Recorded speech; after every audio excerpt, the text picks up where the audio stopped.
ভালো কাজের অভাব। তো ইদানিং এই কথাগুলোকে ছাপিয়ে দেখছি সবাই ভালো ভালো গল্প নিয়ে আগাচ্ছে।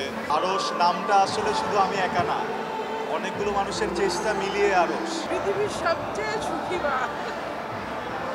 Thank you. আমার আর আম্মার আসলে মজার একটা স্মৃতি নেই, আমার আর আম্মার প্রত্যেকটা মোমেন্টই মজার।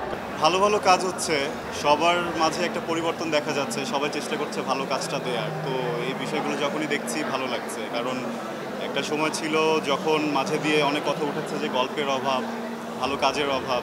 তো ইদানিং এই কথাগুলোকে ছাপিয়ে দেখছি সবাই ভালো ভালো গল্প নিয়ে আগাচ্ছে, সবাই চেষ্টা করছে ভালো কাজ করার। এই বিষয়টা সুন্দর। টানা তৃতীয়বার অর্জন করেছে দেশের সেরা সুপার ব্র্যান্ড স্বীকৃতি বসুন্ধরা টিস্যু। আমার বিশ্বাস যে ইন্ডাস্ট্রি ভালো দিকেই যাচ্ছে, ইনশাল্লাহ সামনে আমরা আরও ভালো ভালো কাজ উপহার দিতে পারবো। অ্যান্ড শুধু আমি বলেই না, আমার যত কলিগরা আছেন, যত অভিনয় শিল্পীরা আছেন, সবাই সবার জায়গা থেকে চেষ্টা করছেন ভালো ভালো কাজ করার।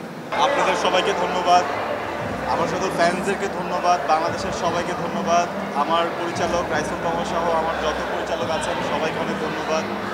আরশ নামটা আসলে শুধু আমি একা না, অনেকগুলো মানুষের চেষ্টা মিলিয়ে আরশ।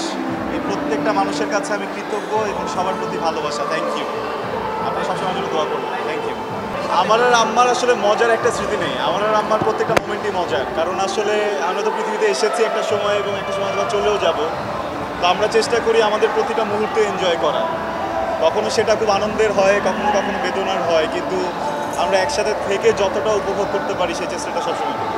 আপনার কাছে জানতে চাবো, ছেলেকে পাশে নিয়ে নেওয়ার ছেলের হাতে কেমন লাগছে? পৃথিবীর সবচেয়ে সুখী মা। Thank you.